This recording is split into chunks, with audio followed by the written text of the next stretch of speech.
Engineer Mohammad Ali Mirza के live session देखने के लिए और उनसे लाइव बात करने के लिए Shahid and Bilal official YouTube channel को सब्सक्राइब करें। मुस्लिम इल्मी किताब। जी नेक्स्ट अली भाई हमारे साथ तो उस्मान जफर भाई हैं आयरलैंड से। अस्सलाम वालेकुम भाई, आप लाइव है, अपना सवाल करें। अस्सलाम वालेकुम अली भाई, कैसे हैं? ठीक है जी, वालेकुम अस्सलाम रहमतुल्लाहि व बरकातुहू। जी उस्मान भाई। अली भाई, मैंने एक क्वेश्चन मॉर्गेज और लोन के रिलेटेड पूछना था। मैंने आपकी वो सारी वीडियोस ऑलमोस्ट देख ली और बाकी जैसे इसरार साहब और गामदी साहब की सबकी देखी हैं। तो यहाँ तो यूके में तो वो इस्लामिक बैंकिंग सिस्टम है, लेकिन यहाँ वो इस्लामिक बैंकिंग सिस्टम आयरलैंड में नहीं है।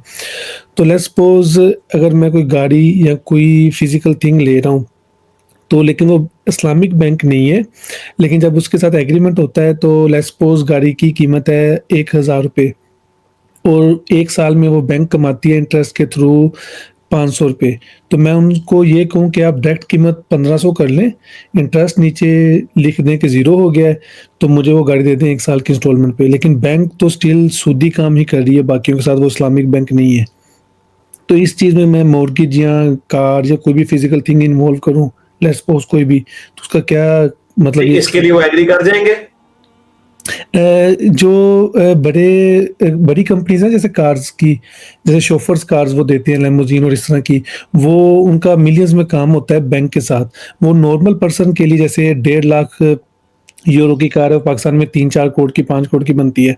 तो उसके लिए ये होता है कि वो जो ओनर होता है उस शोरूम का, वो डायरेक्टली बात करता है उससे, तो वो कर लेते हैं। लेकिन अगर मैं फिजिकली खुद जाऊंगा तो वो नहीं करेंगे। तो अगर वो इस तरह एग्री कर जाए। इस तरह का कोई प्रेसिडेंट सेट हुआ है? पहले किसी ने करवाया इस तरह? आपने कैसे ज्यूम कर दिया कि वो ऐसा कर लेंगे? और अगर पहले किसी ने करवाया तो किस बुनियाद पे करवाया उसने, वो क्यों करवाया? उसके पीछे भी उसकी ये रीजन थी कि वो सूद को हराम समझता था, इसलिए उसने करवाया था? जी, मेरे कुछ दोस्त हैं, उन्होंने स्विट्जरलैंड में भी इस तरह किया था। और मैं इधर एक गाड़ी लेना चाह रहा हूँ और वो बिट एक्सपेंसिव। तो गाड़ी के बगैर आप गुजारा नहीं कर सकते? आपके पास जो ऑलरेडी गाड़ी मौजूद है उसके साथ आप गुजारा नहीं कर सकते? नहीं, असल में मैं उसको एज ए लेमोजीन टैक्सी में चलाना चाह रहा था। तो जो सिंपल टैक्सी है उसके थोड़े से मसले चल रहे हैं आयरलैंड में। वो आपको प्लेट नहीं देते टैक्सी को यूज़ करने के लिए, आपको रेंट पे लेनी पड़ती है। वो मोनोपोली चल रही है, वो हर साल किराया बढ़ा देते हैं। फिर आपकी वो एक ओनर सारे वो आडिश हैं, मतलब ज़्यादातर आडिश ओनर्स ही हैं। वो नई प्लेट दे ही नहीं रहे किसी बंदे को। तो हर बंदा शिफ्ट कर रहा है कि लेमोजीन की तरफ जाएँ, लेकिन लेमोजीन में गाड़ी 1.5-2 लाख यूरो से नीचे की नहीं आती। तो उसमें ये है कि एक तो वो फिर इसमें नॉर्मल टैक्सी में ये है कि आपने कोई जंकी लोग हैं या कोई ड्रंक है उनको उठाना है, कोई बहस हो जाती है कोई रेसिज्म पे या कोई इंटेग्रिटी पे, तो वो उस चीज़ों से बचने के लिए मैं एक साइड पे अपनी सेव करना चाह रहा था। तो मैंने एक कंपनी से बात भी की थी, तो वो बंदा जो है उसने एग्री किया कि मैं आपको 141 की वो गाड़ी है 1,41,000 की, तो वो 2 साल का इंटरेस्ट जो होगा वो प्राइस में इंक्लूड करके इंटरेस्ट ज़ीरो कर देंगे और पेनल्टी भी कोई नहीं पड़ेगी मुझ पे।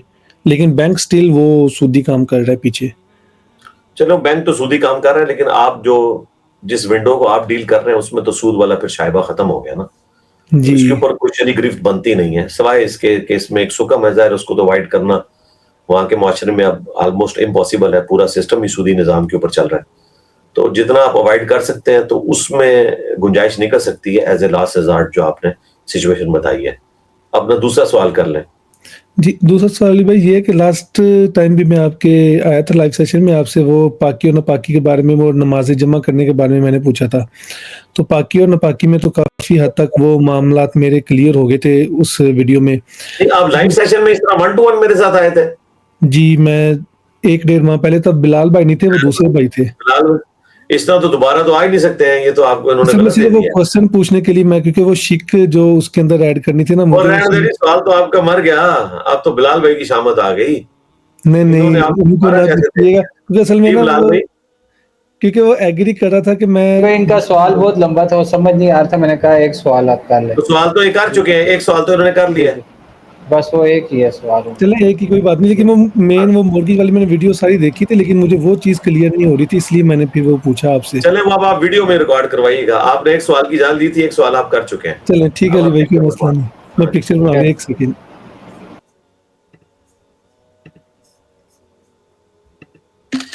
जी, बहुत शुक्रिया अली भाई, अल्लाह हाफिज़। जी मान अल्लाह भाई।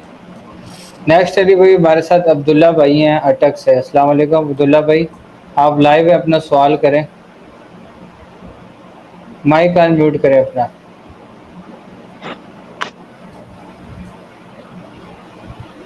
जी जी सवाल करें अपना। मेरा सवाल ये है कि 8वीं के पेपर में मैंने चीटिंग की थी बहुत ज़्यादा, और 9th में भी थोड़ी बहुत जो होती है में आती है वो चीटिंग की, और 10th के पेपर में प्रैक्टिकल जो होते हैं उनमें पता चला कि ये चीटिंग इस तरह हराम होती है।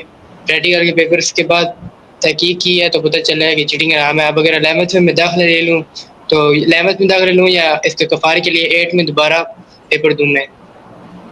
नहीं, 8 में पेपर देने की जरूरत नहीं है अब्दुल्ला भाई, जो अब गलती हो चुकी है उसको आप छोड़ें अभी।